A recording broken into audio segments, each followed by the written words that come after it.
4 out of 5 kids from low-income families will not read on grade level by 3rd grade. I actually had recently become a single mother. My son was 1.5 years at the time, and I went looking for resources. I went looking for help. I wanted to be able to provide for my son, and I had to learn how to do it on my own. So when I found Early Head Start, it was a blessing because they offered free or low-priced childcare. And luckily for me, at the same time, I found the Women in Construction training program through Moore Community House as well. So it was kind of a double blessing at that time.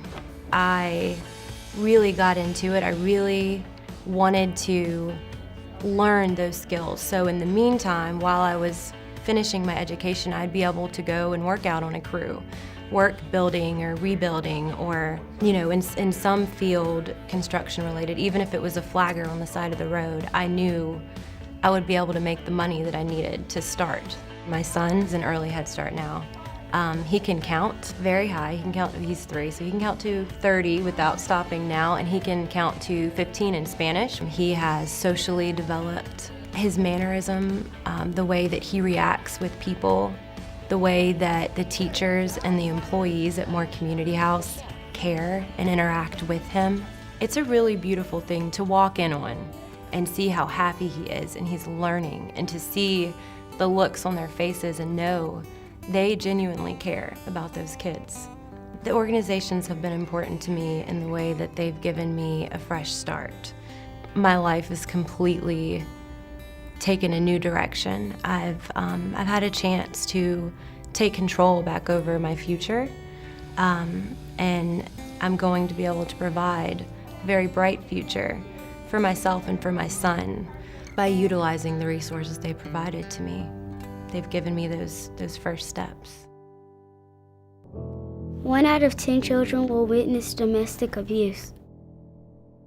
Jane was enrolled in our therapeutic preschool program when she was 3 years old. She had been exposed to domestic violence and had a sibling that was exposed to sexual assault. When she started program, she was pretty much nonverbal. The few words that she did know were very vulgar or not appropriate words for a 3-year-old to be using. She did not have the kindergarten readiness skills, such as knowing her ABCs, her colors, her shapes. We worked really hard replacing those negative words with expressing how she felt instead of using those words when she was upset. We also worked on all her academic skills, such as colors, shapes, numbers, getting her ready for kindergarten. I also noticed that Jane would need speech therapy, so we contacted the school district, and she was able to receive speech services through the school district, who would come to us and work with her weekly. So that was very beneficial, because now Jane is talking up a storm and she can express herself in a positive manner. It's mind-blowing. These children are amazing, and without the support of United Way, the program wouldn't be possible, and the children would not be able to reach their full potential and blossom and be able to grow into positive members of society. Juvenile crime peaks from 3 to 7 p.m. while parents are at work.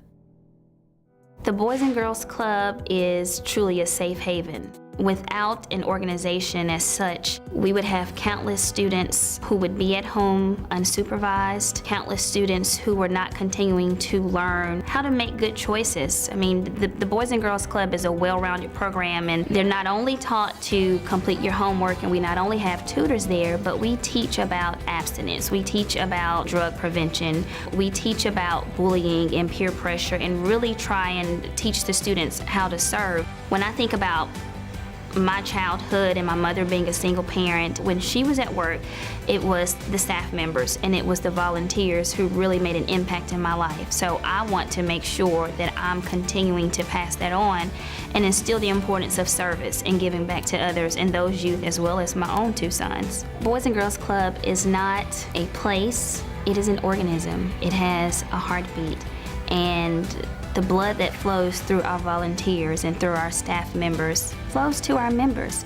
And it's very important that we get involved and that we show our children that their lives matter and that they are important and we believe in their future. I believe our partnership with United Way is part of the reason that our clubs are still thriving today.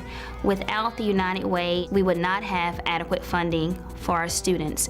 And anytime there is a deficit, the kids lose out in the end. Thanks to you, United Way of South Mississippi is able to support educational programs like these that are helping children read, learn, and succeed.